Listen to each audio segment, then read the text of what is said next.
السلام علیکم، آپ دیکھ رہے ہیں 39 نیوز۔ نظر ڈالتے ہیں آج کی نیوز پر۔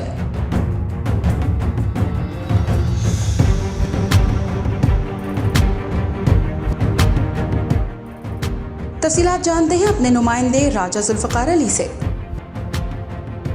اٹلی میں مقیم پاکستان کے سفیر جوہر سلیم نے مقامی ہنرمند نوجوانوں کو مسابقتی اطالوی جاب مارکیٹ میں روزگار حاصل کرنے اور مزید مواقع فراہم کرنے کے لیے اٹلی اور پاکستان کے مابین لیبر اینڈ فورس امپورٹ معاہدے پر بات چیت کے آغاز کا اشارہ دیا۔ انہوں نے کہا کہ یہ معاہدہ دونوں ممالک کے درمیان قانونی افرادی قوت کے تبادلے اور قانونی نقل مکانی کے لیے وقت کی ضرورت ہے۔ دونوں ممالک کے درمیان موجودہ مضبوط معاشی اور تجارتی تعلقات ایسے معاہدوں کو فروغ دینے میں مدد کریں گے جو دونوں ممالک کو ایک دوسرے کے قریب لائیں گے۔ روم میں پاکستان کے سفارت خانے کی طرف سے سفیر کا کہنا ہے کہ روم میں پاکستانی سفارت خانہ اس وقت پاکستانی تارکین وطن کو قانونی مدد فراہم کرنے کے لیے کام کر رہا ہے، اور اٹلی اور پاکستان کے درمیان ورک فورس ایکسپورٹ معاہدہ اطالوی مارکیٹ میں مقامی ہنرمند مزدوروں کو مواقع پیدا کرنے کی ایک ایسی ہی کڑی ہے۔ ہماری کوشش یہ ہے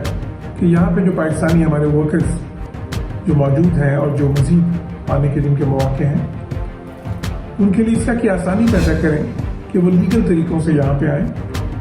بیکاز جو لیگل طریقوں سے آتے ہیں تو اس میں ان کو پھر ملازمتیں بھی اچھی ملتی ہیں، کسی قسم کا خوف بھی نہیں ہوتا، اور پھر وہ جس طرح سے تو پاکستان میں اپنا گھر بار یا اپنے خاندان کے اثاثے بیچ کے نہیں یہاں پہنچتے مشکلات سے،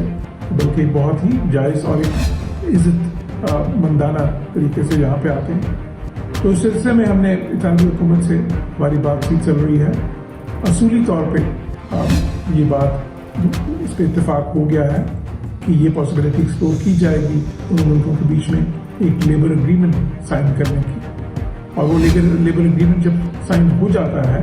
تو اس سے پھر ایک انسٹیٹیوشنل میکنزم بن جائے گا جس سے کہ ہمارے پاکستانی جائز طریقے سے یہاں پہ آ کے روزگار کے مواقع حاصل کریں گے، اور بہت سے پاکستانیوں کو یہاں پہ مواقع حاصل ہوں گے، بیکاز اٹالین اکانومی میں بہت گنجائش ہے